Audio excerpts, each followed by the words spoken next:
We turned them into a superpower, Right. not the other way around. Without us, China is not who they are today. They've been No for question. many years. They've been a superpower, but they go up and down quite often because they like Right. to control, and the people realize it doesn't work. They have a fall, then they come back up, and they fool the people, and they control again, and then it falls. It's just a very cyclical cycle they go Right. through.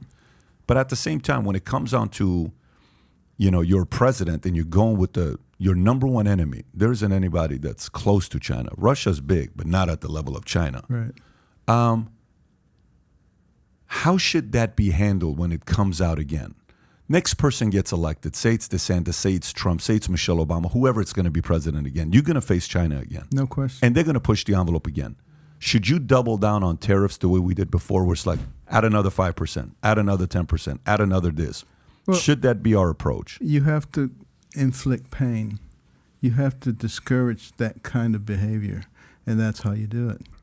So there's probably a host of things that could be done that they wouldn't particularly like. And I think this is where negotiation comes in. And you start to say, look, this is where we are, this is where you are. Let's see if we can work in such a way that we both benefit. If not, these are the things that we're not going to be able to cooperate with you on. And you might find them rather distasteful, but this is the reason that we're doing them. It's interesting you say that. We talked about this where I said if we would have gone 4 more years of pain like that to China, I don't think they could have handled it. I don't think so either. Yeah. And, look at Russia. Now, what did we do with them? We empowered them. We gave them the energy keys. Mm-hmm. And do you think Putin would have gone into Ukraine if we had not given him all of that power and we weren't giving him all of this money? Of course not. So, there are consequences, and we find ourselves in difficult situations because we do things that don't make sense. Is green energy a good goal to have renewable energy? Absolutely. Are we ready to switch everything over to it right now? Absolutely not. Do we have a wealth of fossil fuels? And have we learned how to extract them in a safe way so that we have the cleanest air and the cleanest water since it's been measured? Absolutely. Should we use those things to get where we want to get with the renewable energy? Absolutely. Should we just throw them away and create a giant chasm and further the time when we'll be able to have green energy? Absolutely not. But that's exactly what we've done. And at the same time, empowering Putin. It makes 0 sense when you don't use your brain, when you just react to things. And you say, because my enemy or my foe used this, I don't want to use it. So just shut down the pipeline, shut down all of this stuff. Let's put all these regulations in place. That's kind of the way a 3-year-old thinks. But that's on both sides, though, Dr. Carson. Not this blatantly.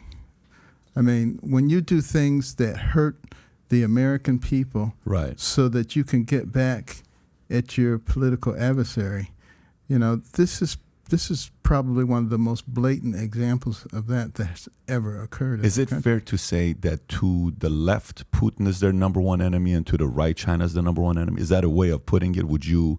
I wouldn't simplify. But you know what I'm saying? Degree, but I think perhaps on their list of priorities that might be the case. Right. So the left Democrats don't want to see Russia getting stronger, and they see that as a threat. And to the right, maybe it's more China than it is Russia. I asked that because when you put tariffs, do you remember the CFO of Huawei, where the daughter was in Canada, was doing business with Iran, and then all of a sudden President Trump said, Huawei, you're out, and you got to get out of here. And even though maybe it was good for us to have a third phone, to have a competitor, because in the U.S. right now, we really don't have a second competitor on phones. Truthfully, nowadays, if a person has a Droid, I think you don't fully understand what a blue text is and how much you're screwing up group text when you're the only person that's green. So I think America needed competition, but at the same time, if Huawei were using it to get information out of U.S. to take it back there, I think that's also the right move to make. But what have we done with respect to China and Russia. We have driven them together. Yeah, I agree.